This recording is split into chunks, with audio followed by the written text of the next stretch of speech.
Hi friends, ಎಲ್ಲರೂ ನಮಸ್ಕಾರ. ನಾನು ನಿಮ್ಮ ಮೋಟೋಲಾಗ್. ಎಲ್ಲರೂ ಹೇಗಿದ್ರೆ ಆರಾಮಾಗಿದ್ರೆ ಅಂತ ಅಂದ್ಕೊಂಡಿದ್ದೀನಿ. ಸೊ ನಾವು ಇವತ್ತು ಇಲ್ಲಿ ಸಿಡಿಯಲ್ಲಿ ಬಂದಿದ್ದೀವಿ. ಸೊ ಸಿಡಿಯಲ್ಲಿ ನಿಮಗೆ ಮೈಸೂರಿಂದ ಟ್ರೈನ್ ಇದೆ ಡೈರೆಕ್ಟಾಗಿ, ವೀಕ್ಲಿ 1 ಟೈಮು. ಈ ರೈಲು ಮೈಸೂರಿನಿಂದ ಬಳ್ಳಾರಿ ಮೂಲಕ ಹಾದು ಹೋಗುತ್ತದೆ. ವಾರದಲ್ಲಿ 2 ದಿನ ಅಂದರೆ ಸೋಮವಾರ ಮತ್ತು ಗುರುವಾರ ಸಂಜೆ 6:45ಕ್ಕೆ ಹೊರಡುವ ರೈಲು. ಸೋಮವಾರ ನೀವು ಬಂದರೆ ಸಾಯಿನಗರದ ಹೊಸ ರೈಲು ನಿಲ್ದಾಣವನ್ನು ತಲುಪಬಹುದು ಹಾಗೂ ಗುರುವಾರ ನೀವು ಬಂದರೆ ಕೋಪರ್ಗಾಂವ್ ರೈಲು ನಿಲ್ದಾಣವನ್ನು ತಲುಪಬಹುದು. ಶಿರಡಿ ಭಾರತದ ಮಹಾರಾಷ್ಟ್ರ ರಾಜ್ಯದ ಅಹಮದ್ನಗರ ಜಿಲ್ಲೆಯ ರಹತಾ ತಾಲೂಕಿನ ಒಂದು ಸಣ್ಣ ಗ್ರಾಮೀಣ ಪಟ್ಟಣ.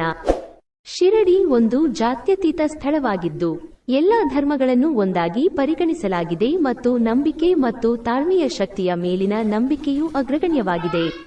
ಎಲ್ಲ ತಲೆಗಳು ಪ್ರಾರ್ಥನೆಯಲ್ಲಿ ತಲೆಬಾಗುವ ಸ್ಥಳ. ಇಲ್ಲಿ ನಂಬಿಕೆಯು ಮೇಲುಗೈ ಸಾಧಿಸುತ್ತದೆ. ಇಲ್ಲಿ ಭರವಸೆಗಳನ್ನು ನಿರ್ಮಿಸಲಾಗುತ್ತದೆ.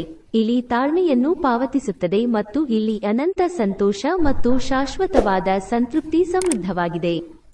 ಸಬ್ಕಾ ಮಾಲಿಕ್ ಏಕ್ ಎಂದು ಹೇಳುವ ಮೂಲಕ ಎಲ್ಲರನ್ನೂ ಧಾರ್ಮಿಕ ಸಮಾನತೆ ಮತ್ತು ಮಾನವೀಯತೆ ಮತ್ತು ಶಾಂತಿಯ ಆಭರಣಗಳನ್ನು ಉಡುಗೊರೆಯಾಗಿ ನೀಡಿದ ಪವಿತ್ರ ಸಂತನಿಗೆ ಸೇರಿರುವ ಬುದ್ಧಿವಂತಿಕೆಯ ನಿಜವಾದ ಭಂಡಾರವಾದ ಸ್ಥಳದ ಮಹಿಮೆಯು ಅಂತಹದು.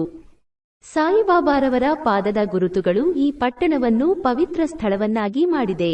ಲಕ್ಷಾಂತರ ಭಕ್ತರು ಭಾರತ ಮತ್ತು ವಿದೇಶಗಳಿಂದ ನಿರಂತರವಾಗಿ ಇಲ್ಲಿಗೆ ಆಗಮಿಸುತ್ತಾರೆ. ಸಾಯಿಬಾಬಾ ಅವರ ನಿಜವಾದ ಹೆಸರು ತಿಳಿದಿಲ್ಲ. 1858ರಲ್ಲಿ ಅವರು ಶಿರಡಿಗೆ ಹಿಂದಿರುಗಿದಾಗ ದೇವಾಲಯದ ಅರ್ಚಕ ಮಹಲ್ಸಾಪತಿ ಅವರಿಗೆ ಸಾಯಿ ಎಂಬ ಹೆಸರನ್ನು ನೀಡಿದರು. ಸಾಯಿ ಎಂಬ ಪದವು ಧಾರ್ಮಿಕ ಬೋಧಕನನ್ನು ಉಲ್ಲೇಖಿಸುತ್ತದೆ, ಆದರೆ ದೇವರನ್ನು ಸಹ ಸೂಚಿಸುತ್ತದೆ. ಹಲವಾರು ಭಾರತೀಯ ಮತ್ತು ಮಧ್ಯಪ್ರಾಚ್ಯ ಭಾಷೆಗಳಲ್ಲಿ ಬಾಬಾ ಎಂಬ ಪದವು ಅಜ್ಜ, ತಂದೆ, ಮುದುಕ ಅಥವಾ ಸರ್ ಅನ್ನು ಸೂಚಿಸುವ ಗೌರವಾರ್ಥವಾಗಿದೆ. ಹೀಗೆ ಸಾಯಿಬಾಬಾರವರು ಪವಿತ್ರ ತಂದೆ, ಸಂತ ತಂದೆ ಎಂದು ಸೂಚಿಸುತ್ತಾರೆ. ಆಗಸ್ಟ್ 1918ರಲ್ಲಿ ಶಿರಡಿ ಸಾಯಿಬಾಬಾ ಅವರು ತಮ್ಮ ಕೆಲವು ಭಕ್ತರಿಗೆ ತನ್ನ ಮರಣದಂಡನೆಯನ್ನು ತೊರೆಯುವುದಾಗಿ ಹೇಳಿದರು. ಸೆಪ್ಟೆಂಬರ್ ಅಂತ್ಯದ ವೇಳೆಗೆ ಅವರು ತೀವ್ರ ಜ್ವರವನ್ನು ಹೊಂದಿದ್ದರು ಮತ್ತು ತಿನ್ನುವುದನ್ನು ನಿಲ್ಲಿಸಿದರು. ಅವರ ಸ್ಥಿತಿಯು ಹದಗೆಟ್ಟಂತೆ ಅವರು ತಮ್ಮ ಶಿಷ್ಯರನ್ನು ತನಗೆ ಪವಿತ್ರ ಗ್ರಂಥಗಳನ್ನು ಪಠಿಸುವಂತೆ ಕೇಳಿಕೊಂಡರು. ಆದರೂ ಅವರು ಸಂದರ್ಶಕರನ್ನು ಭೇಟಿಯಾಗುವುದನ್ನು ಮುಂದುವರೆಸಿದರು. ಅವರು ಅಕ್ಟೋಬರ್ 15, 1918ರಂದು ವಿಜಯದಶಮಿ ಹಬ್ಬದ ಜೊತೆಯಲ್ಲಿ ನಿಧನರಾದರು. ಅವರ ಅವಶೇಷಗಳನ್ನು ಶಿರಡಿಯ ಬೂಟಿವಾಡಾದಲ್ಲಿ ಸಮಾಧಿ ಮಾಡಲಾಯಿತು. ನಂತರ ಇದು ಶ್ರೀ ಸಮಾಧಿ ಮಂದಿರ ಅಥವಾ ಶಿರಡಿ ಸಾಯಿಬಾಬಾ ದೇವಸ್ಥಾನ ಎಂದು ಕರೆಯಲ್ಪಡುವ ಪೂಜಾ ಸ್ಥಳವಾಗಿದೆ. ಸಾಯಿಬಾಬಾ ಎಂದು ಪ್ರೀತಿಯಿಂದ ಕರೆಯಲ್ಪಡುವ ಶ್ರೀ ಸಚ್ಚಿದಾನಂದ ಸದ್ಗುರು ಸಾಯಿನಾಥ ಮಹಾರಾಜರ ಪವಿತ್ರ ಆತ್ಮವು ಇಂದು ಶಿರಡಿಯಲ್ಲಿದೆ. ಶ್ರೀ ಸಾಯಿಬಾಬಾರವರು ತಮ್ಮ ಮಾನವ ಅವತಾರದಲ್ಲಿ ಶಿರಡಿಯಲ್ಲಿ ಕಾಣಿಸಿಕೊಂಡರು.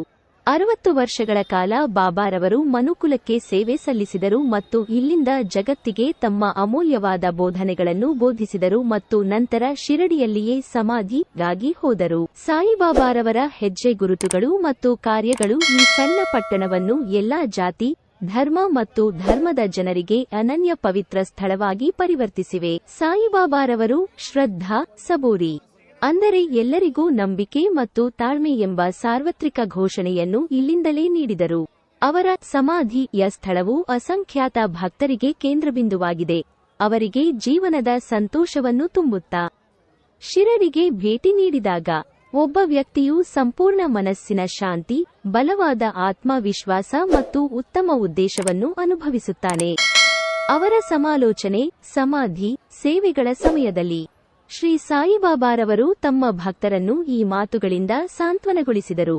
ನಾನು ಸಮಾಧಿಯನ್ನು ತೆಗೆದುಕೊಂಡ ನಂತರ ನನ್ನ ಮೂಳೆಗಳು ಸಮಾಧಿಯಿಂದ ಮಾತನಾಡುತ್ತವೆ ಮತ್ತು ಜನರು ಇಲ್ಲಿ ನೆರೆದಿರುತ್ತಾರೆ. ಅವರ ಸಂದೇಶ ಇಂದಿನವರೆಗೂ ಅನುಭವಕ್ಕೆ ಬರುತ್ತಿದೆ. ಬಾಬಾರವರ ಶಿರಡಿಯು ಇಂದಿಗೂ ಅವರ ಎಲ್ಲಾ ಭಕ್ತರು ಖಾಲಿ ಕೈಗಳೊಂದಿಗೆ ಬರುತ್ತಾರೆ, ಆದರೆ ಭರವಸೆಯಿಂದ ತುಂಬುತ್ತಾರೆ ಮತ್ತು ಅವರ ಮುಖದಲ್ಲಿ ಶಾಶ್ವತವಾದ ನಗುವಿನೊಂದಿಗೆ ಸಂತೃಪ್ತಿಯಿಂದ ಆಶೀರ್ವದಿಸಿ ಹಿಂತಿರುಗುತ್ತಾರೆ. ಅವರು ವಾಸಿಸುತ್ತಿದ್ದ ಮಸೀದಿಗೆ ದ್ವಾರಕಾಮಾಯಿ ಎಂಬ ಹಿಂದೂ ಹೆಸರನ್ನು ನೀಡಿದರು. ಹಿಂದೂ ಮತ್ತು ಮುಸ್ಲಿಂ ಆಚರಣೆಗಳನ್ನು ಅಭ್ಯಾಸ ಮಾಡಿದರು ಮತ್ತು 2 ಸಂಪ್ರದಾಯಗಳಿಂದ ಪಡೆದ ಪದಗಳು ಮತ್ತು ಅಂಕಿಗಳನ್ನು ಬಳಸಿ ಕಲಿಸಿದರು. ಶ್ರೀ ಸಾಯಿ ಸಚ್ಚರಿತದ ಪ್ರಕಾರ ಅವರ ಮರಣದ ಸ್ವಲ್ಪ ಸಮಯದ ನಂತರ ಬರೆದ ಹಗಿಯೋಗ್ರಫಿ, ಅವರ ಹಿಂದೂ ಭಕ್ತರು ಅವರನ್ನು ಹಿಂದೂ ದೇವತೆಯ ಅವತಾರ ಎಂದು ನಂಬಿದ್ದರು. ಬನ್ನಿ ಈಗ ನಿಮಗೆ ಊಟದ ವ್ಯವಸ್ಥೆ ಹೇಗಿದೆ ಎಂದು ತೋರಿಸುತ್ತೇನೆ.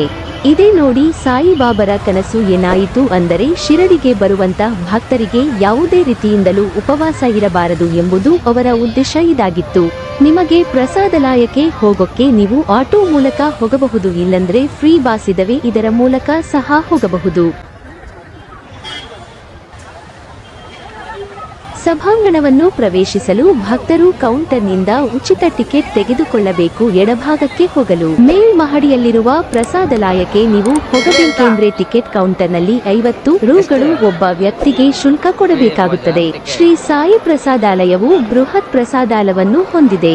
3500 ಭಕ್ತರು ಕುಳಿತುಕೊಳ್ಳುವ ಸಾಮರ್ಥ್ಯದೊಂದಿಗೆ ನೆಲ ಮಹಡಿಯಲ್ಲಿ ಅಗಾಧವಾದ ಪ್ರಸಾದಾಲಯವನ್ನು ಸ್ಥಾಪಿಸಲಾಗಿದೆ.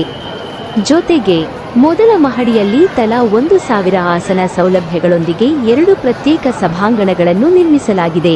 ಈ ಅಡುಗೆ ಮನೆಯ ಮೂಲಕ 60,000ಕ್ಕೂ ಹೆಚ್ಚು ಅನುಯಾಯಿಗಳಿಗೆ ನಿಯಮಿತವಾಗಿ ಉಚಿತ ಆಹಾರವನ್ನು ನೀಡಲಾಗುತ್ತದೆ.